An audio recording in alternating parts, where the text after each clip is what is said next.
अस्सलामुअलैकुम students, second year biology chapter number 1 homeostasis. Lecture number है हमारा 6। ठीक है, टॉपिक है हमारे पास excretion in representative animals. Excretion हम पढ़ चुके हैं, अब हमने रिप्रेजेंटेटिव एनिमल्स की पढ़नी है। तो रिप्रेजेंटेटिव एनिमल्स कौन से होते हैं? वो जो टीनी है, आम आँख से नज़र नहीं आते, और उसके अलावा जो है जिसमें हशरात वगैरह आ जाते हैं जिनको इंसेक्ट्स कहते हैं। तो इसमें हमने हाइड्रा को देखना है, प्लेनेरिया को देखना है, इसके अलावा अर्थवर्म को भी देखेंगे और कॉकरोच को भी देखेंगे। तो आज का जो हमारा है उसमें हमने हाइड्रा पढ़ना है और प्लेनेरिया पढ़ना है। तो हाइड्रा क्या होता है? Hydra does not have specialized excretory structure, कि हाइड्रा के अंदर कोई भी स्पेशल किस्म का एक्सक्रीटरी स्ट्रक्चर नहीं होता। अब स्पेशल किस्म से क्या मुराद है? कि कोई ख़ास नहीं होता। ठीक है, एक्सक्रीटरी सिस्टम कौन सा होता है? जिसके थ्रू वेस्ट प्रोडक्ट्स जो होते हैं वो बाहर निकाले जाते हैं बॉडी से।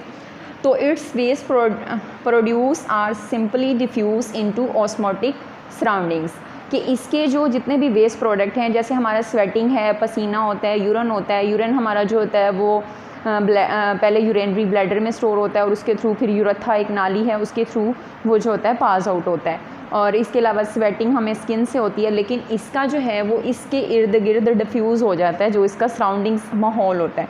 ये इसकी थोड़ी सी डायग्राम मैंने बनाई थी हाइड्रा की। हाइड्रा की ये टेंटिकल्स होते हैं, ये इसके क्या हैं?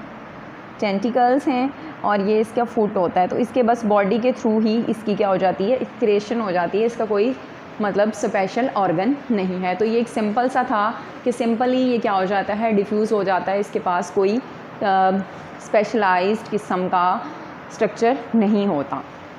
अब हम बात करते हैं एक्सक्रीशन इन प्लेनेरिया की। तो प्लेनेरिया जो होता है आमतौर पे फ्लैटवर्म है। प्लेनेरिया क्या है? हमारे पास फ्लैटवर्म है। ट्यूबुलर एक्सक्रीटरी सिस्टम, इसके अंदर क्या होता है? ट्यूब लाइक एक्सक्रीटरी सिस्टम होता है, जिसको हम क्या कहते हैं? प्रोटोनेफ्रीडियम कहते हैं। ये शॉर्ट क्वेश्चन भी आ सकता है कि प्रोटोनेफ्रीडियम क्या है। तो आपने कहना है कि इन प्लेनेरिया के अंदर ट्यूबुलर एक्सक्रीटरी सिस्टम जो होता है उसको क्या कहते हैं? प्रोटोनेफ्रीडियम कहते हैं। अब प्रोटोनेफ्रीडियम है क्या चीज़? Network of closed tubules. Tubes हैं, ठीक है, कैसी? क्लोज्ड हैं, यहाँ से भी क्लोज्ड हैं और यहाँ से भी क्लोज्ड हैं। दे आर विदाउट ओपनिंग, इनके अंदर कोई ओपनिंग नहीं है, यानी कि ऊपर से भी क्लोज्ड हैं और नीचे से भी क्लोज्ड हैं, क्लोज्ड ट्यूब्यूल्स। अच्छा, ये क्लोज ट्यूब्यूल्स हैं, तो इनके अंदर से एक्सक्रीटरी सिस्टम जो है वेस्ट कैसे बाहर निकलता होगा वो हम आपको आगे बताते हैं। इसके अंदर होते हैं पोर्स, जिनको नेफ्रीडियम पोर्स कहा जाता है। उसके थ्रू इसका जो एक्सक्रीटरी वेस्ट होते हैं वो बाहर निकलते हैं। ठीक है, प्लेनेरिया में जो है वो दो तरह से एक्सक्रीटरी सिस्टम जो है एक्सक्रीशन होती है, फ्लेम सेल्स के थ्रू और किसके? एक्सक्रीटरी डक्ट के। तो सबसे पहले हम जो हैं वो फ्लेम सेल्स को डिस्कस करते हैं कि फ्लेम सेल क्या हैं।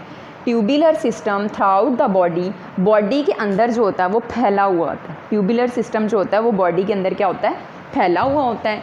इट ब्रांच कैपिड सेल, कैपिड होते हैं, यानी कि कैप्सूल लाइक, जैसे ये बांध है ना, तो उसको क्या कहते हैं? फ्लेम सेल कहते हैं। क्या कहते हैं? Flame cell. फ्लेम सेल जो होता है is a tuft of cilia. Tuft का मतलब होता है गुच्छा, सीलिया का वो क्या होता है? गुच्छा होता है। तो सीलिया क्या चीज़ है? What is सीलिया? सीलिया आप लोगों को अगर याद हो, पैरामीशियम एक होता है इस तरह से, उसके इर्द गिर्द ये बने होते हैं सीलिया, टेंटिकल्स होते हैं, फिंगर लाइक प्रोजेक्शन होती है पैरामीशियम के अंदर, जिसे हम क्या कहते हैं? सीलिया कहते हैं।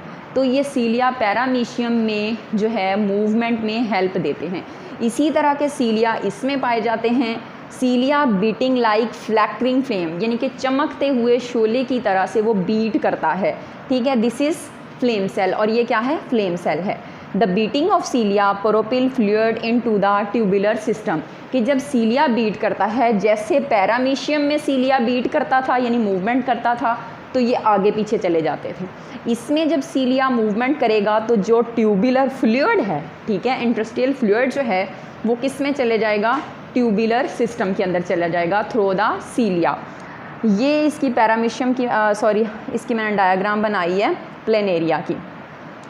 तो ये है प्लेनेरिया, इसके अंदर ये हैं इसके फ्लेम सेल। ये है इसका एक बॉडी स्ट्रक्चर और इंटरनल स्ट्रक्चर मैंने कुछ यहाँ पे इस तरह से बनाया है। ये जो टेंटिकल लाइक्स हैं ये इसके क्या हैं, फ्लेम सीलिया है, और ये पूरा इसका क्या कहलाता है, फ्लेम सेल कहलाता है। ये इसके अंदर ट्यूब्यूल्स हैं, इन ट्यूब्यूल्स को क्या कहा जाता है, प्रोटोनेफ्रीडियल नेटवर्क। ये क्लोज ट्यूब्यूल वहाँ मैंने बताया है कि उनको क्या कहते हैं, प्रोटोनेफ्रीडियम।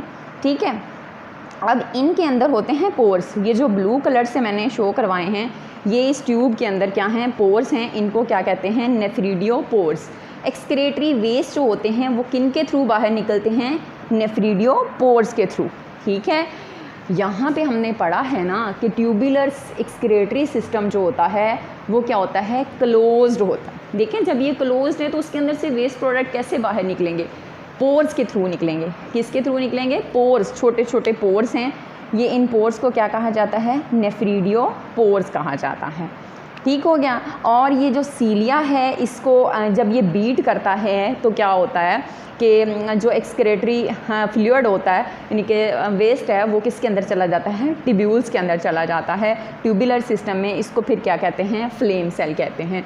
यहाँ पे भी शॉर्ट क्वेश्चन आ सकता है कि what is flame cell. Flame cell क्या होता है, तो फ्लेम सेल जो है is a tuft of cilia, cilia beating flickering flame, this is called a flame cell. Flame इसको इसलिए कहते हैं कि शोला है, चमकता है, यानी ये तेज़ी से क्या करता है, मूवमेंट करता है। ठीक हो गया। आगे है हमारे पास एक्सक्रेटरी डक्ट। ठीक है, एक्सक्रेटरी डक्ट क्या होती है, डक्ट का मतलब आमतौर पे क्या होता है, नाली होता है। ठीक है, एक्सक्रेटरी यानी जिसके अंदर नाइट्रोजीनियस वेस्ट होंगे उसको क्या कहेंगे, एक्सक्रेटरी डक्ट कहेंगे। तो tubular system open into excretory duct. ये जो ट्यूबुलर सिस्टम है ना जिसको हम प्रोटोनेफ्रीडिया कहते हैं, ये ओपन किस में होता है, एक्सक्रेटरी डक्ट में। अब ये मैंने यहाँ पे एक्सक्रेटरी डक्ट भी बनाई है। ये तो इसका मेन स्ट्रक्चर था, ये इसका जो है इंटरनल स्ट्रक्चर मैंने यहाँ पे बनाया हुआ है। ये जो ब्लैक कलर से शो करवाया है ये इसका क्या है, इंटरनल स्ट्रक्चर है। अब ये जो ट्यूब्यूल्स हैं ना यहाँ वाली, जिसको हम क्या कहते हैं, tubular system. Tubular system open किस में होता है, एक्सक्रेटरी डक्ट में।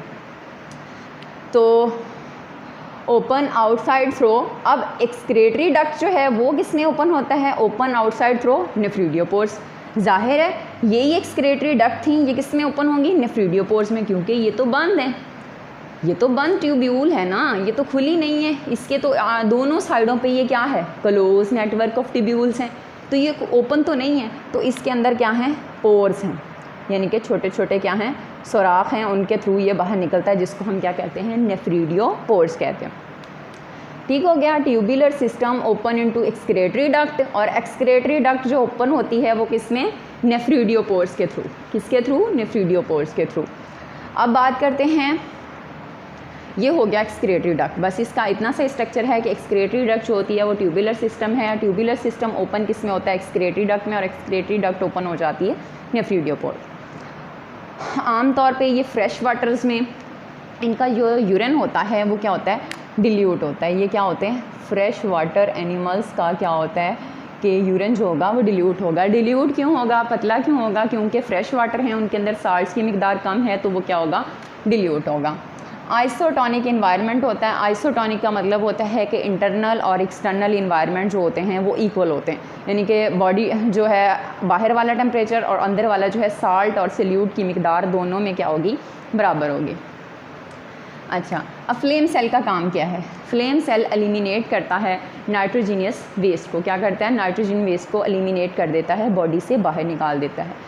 अगर हमें शॉर्ट क्वेश्चन आ जाए कि फ्लेम सेल क्या है और इसका वर्क क्या है, तो हम कहेंगे कि फ्लेम सेल जो है वो टाफ्ट ऑफ सीलिया है। सीलिया की जो है वो बीट करता है और इसको फ्लेम की तरह, और इसके बीटिंग होने से जो फ्लूइड होता है वो ट्यूबुलर सिस्टम में चला जाता है। और सीलिया का काम ये है कि ये एलिमिनेट कर देता है नाइट्रोजन वेस्ट। देखें, इस पूरे स्ट्रक्चर में मेन काम किसका है, सीलिया का ही है ना। सीलिया को ही तो फ्लेम सेल कहा जाता है। उसने कहा ना, flame cell is a tuft of cilia. जब एक सीलिया का गुच्छा हो गया, यानी कि ये भी सीलिया, ये भी सीलिया, ये भी सीलिया, ये भी सीलिया, ये इनका बन गया गुच्छा, और इसको हमने क्या नाम दे देना है, फ्लेम सेल का। ठीक है। अब ये जो सीलिया हैं ये क्या करते हैं, बीट करते हैं, मूवमेंट करते हैं। जब ये मूवमेंट करते हैं तो जो इंटरस्टिशियल फ्लूइड होता है यानी नाइट्रोजन वेस्ट होते हैं वो किस में आ जाते हैं, ट्यूबुलर सिस्टम। किसमें? ट्यूबुलर सिस्टम में। और ट्यूबुलर सिस्टम किस में ओपन हो रहा है? एक्सक्रेटरी डक्ट में। किस में ओपन हो रहा है? एक्सक्रेटरी डक्ट में। और एक्सक्रेटरी डक्ट ओपन किस में हो रही है? नेफ्रीडियोपोर्स में। यानी कि आपस में इनका रिलेशनशिप है। ये थे फ्लेम सेल, फ्लेम सेल ने बीट किया फ्लूइड, ये फ्लूइड था रेड कलर का, ये आ गया किस में? ट्यूबुलर सिस्टम में। ये हमारे पास क्या हो गए? ट्यूबुलर सिस्टम हो गया। ठीक है, ट्यूबुलर सिस्टम, तो ये आ गए ट्यूबुलर सिस्टम। अब ट्यूबुलर सिस्टम जो है ये तो क्लोज्ड है, जाहिर सी बात है ये क्लोज्ड है। और अब यहाँ से कैसे बाहर जाना है? यहाँ पे क्या है? पोर्स हैं, और इन पोर्स को क्या कहते हैं? नेफ्रीडियोपोर्स। और ये नेफ्रीडियोपोर्स जो हैं ये वेस्ट को बाहर निकाल दे एक्सक्रेटरी डक्ट में, नाली में। ये इसकी डायग्राम भी बनी हुई है प्लेनेरिया की। ये इसका मेन स्ट्रक्चर होता है प्लेनेरिया का। इसके यहाँ पे मैंने जो है अलग से उसका इंटरनल स्ट्रक्चर बना दिया। मेन बॉडी जो है वो इसकी इस तरह से है, ये इसको कुछ इंटरनल स्ट्रक्चर बना हुआ है। ये एक्सक्रेटरी डक्ट है, उसकी सीलिया हैं, फ्लेम सेल हैं। ये ज़्यादा अच्छा नहीं बन सका मुझसे, लेकिन आप लोगों ने इसको बहुत अच्छे से बनाना है, अच्छी तरह से प्रैक्टिस करनी है इसकी। ज़ाहिर है ये लॉन्ग क्वेश्चन भी आ सकता है, इसमें पूछ सकते हैं कि एक्सक्रेशन जो रिप्रेजेंटिव एनिमल में हाइड्रा पे नोट लिखें या फिर प्लेनेरिया पे, इसके अलावा भी पूछा जा सकता है।